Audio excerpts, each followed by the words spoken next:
So here in ICRISAT, what I do, I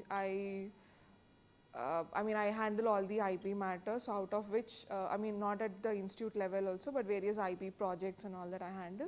So IPFC is one such project.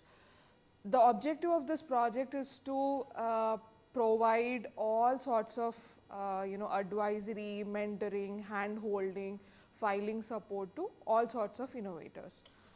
So one advantage that I probably have, see, I don't come from a legal background. Okay, so I don't have any legal qualification, but whatever I have learned about IP has been on the job. It's like the practical training that I've got. So I understand all the process procedures of IP, the concepts and all the fundamentals and all. But if you ask me which section in the in a particular patent law this has, I'll not be able to answer that because I'm not an expert in that. For that, we have attorneys who are there here. So they will be able to answer you those questions if you specifically ask those law related questions. But otherwise, I think I probably will be able to talk in a language that you will understand. Okay, because when I was also learning all these concepts and all, so I was in your shoes, and that is why when I was also imbibing the concepts and all, so it was in that language. So that's why probably when I'm going to discuss about the fundamentals and all, I'll try to give you the information in a way that you can comprehend and understand. Otherwise, IP is perceived as a very complex subject, but I'll try to break it down and make it simple to you. And we'll just discuss fundamentals, but any specific questions that you have, process procedure, I can help you out. What happens, what, and where the challenges could be, how you can resolve it and all. But specifically, if you will ask about which form, what is the cost associated to each form and all, then we will have the attorney experts who can comprehend with that additional information as well. Okay. So we want this session to be more of a two-way communication, so that we understand what your queries are, what you want to know, and then we can discuss further. Okay. So today I am going to cover the IP fundamentals and the free IP filing support that IPFC is extending. Okay. Followed by the legal essentials, as in what could be the legal challenges that you people are facing, taxes, filings, all of that we are trying to cover in the follow-up sessions. Okay. So how many of you have already registered your startups or MSMEs? All of you. Any individual innovators? You are one. Okay.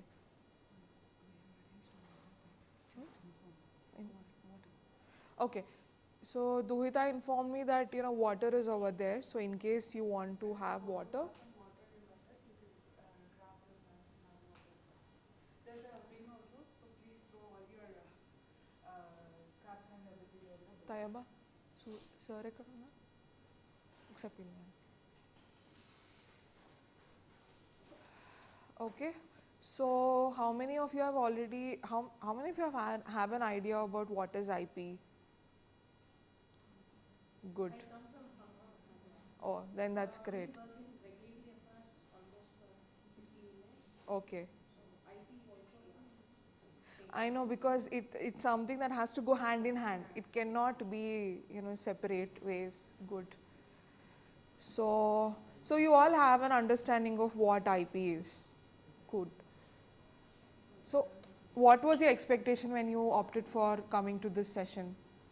I want to know what is your expectation, sir. How can you support MSMEs these aspects with regards to the filing procedures? Or that is what I am. Okay. I'm going to talk about that. More?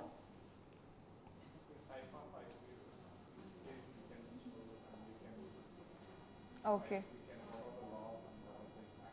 Okay. Okay. More? Much about how to file international. Okay. Okay. Rajneesh? Financial support, okay, that I'm going to cover.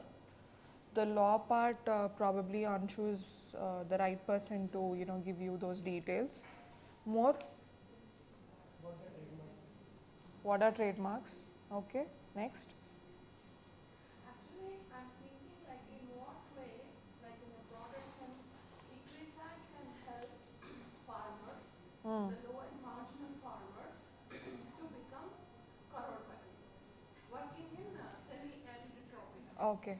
Because that is what the most important thing is, that's what I felt. Okay. Farmers and agriculture, horticulture, these are the main backbone of the society. Okay. So how we can make, I want to see farmers to be crorepati's, and I want Indians to say that, well, crorepati farmers are just a common norm in our country. That is what I truly envision, and I want ICRISAT's 360 degrees help.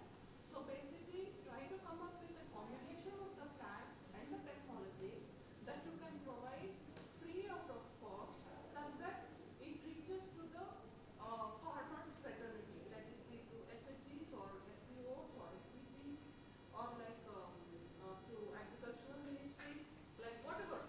Use all your resources and make the small and the marginal farmers crorepati's. That is what I thought ICRISAT can help. Okay. That is the main aim. I'm not a farmer, but I love to see farmers to be opulent. Okay. So I'd like to introduce Dr. Surya Mani. He's the global legal head of the institute. Yes. In I have also heard about Swaminathan Garu. yeah. Swaminathan Garu, Swaminathan Garu. So I want this to be go in a very large scale. Yes, I yes. want to see our farmers look to be like crorepati's, no less than a corporate How ICRISAT, how if you want, how ICRISAT can extend their entire support for the farming communities. all those list of technologies which can be bought by the government or some form, because our government is super rich. Have no doubt about it. So what do you want? You want technology to be purchased by government, or government technology should be given to the farmer? That is anyway, it can go from to small government to NGOs, NGOs to governments, whatever it is. But the fruits should be given to the farmer. What is your exact query? What do you want? You Whatever have to be very precise. Okay, I want to know in what way ICRISAT can help the small and marginal farmers in India to make them super rich. Basically a farmer. See, जो अपना चोटी वाला girls वाला ICRISAT is not a दूसरा जो आता है ना business पैकिंग और के लिए listen, ICRISAT is not a business. ICRISAT is a research organization. So our job is to do R&D. Now we have to pass on R&D to the end user. So our working style, as per, because we are hosted by the government of India, we have arrangements within the government of India. So as per the agreement with the government of India, our responsibility is that it's okay. I think you can hear me.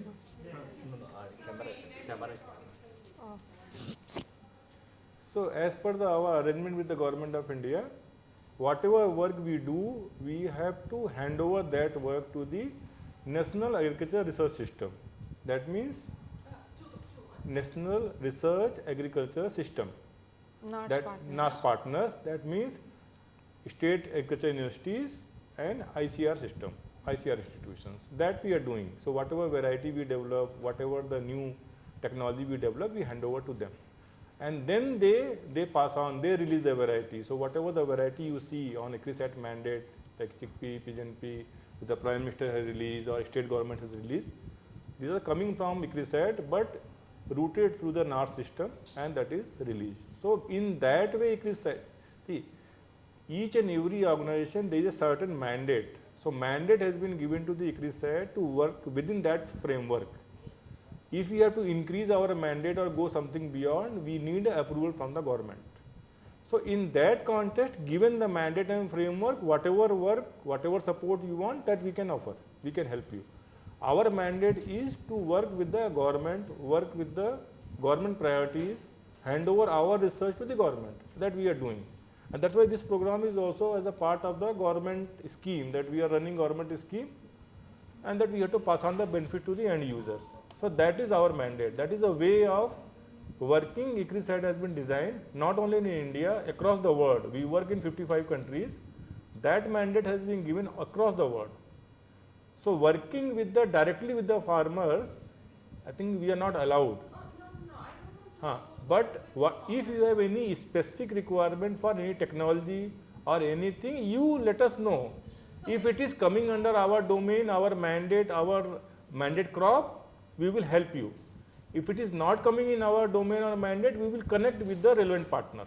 Then you can get. Yes. So basically, what I want to say is like, say for example, you're all like IP experts in your fields, like Yes. basically agriculture. I'm not really agricultural candidate, but I can understand what and which combination works well. So maybe try to come up with some feasible, say like feasible 10 technologies, 10 very cheap, affordable, easily processable, easily and vastly adoptable by farmer communities of smaller and marginal farmer communities. So 10 technologies which can work in the semi-arid.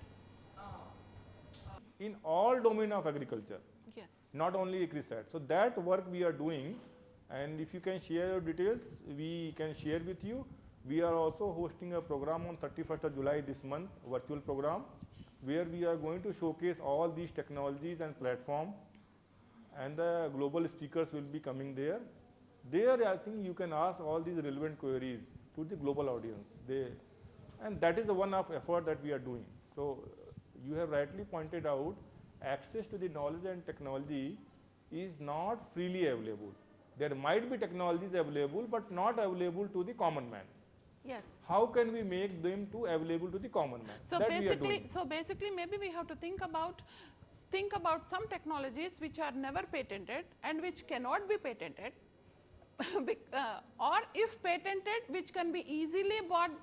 Government can easily shell down the cash and then okay, we buy this for our people, so for our state or for our country, for ULB or district, like whatever, because it has tons of funds and it is ready to shell down that money. So maybe do that connections and then come up with 10 to 20 technologies and 75 to 100 plant species. Sure, we will do.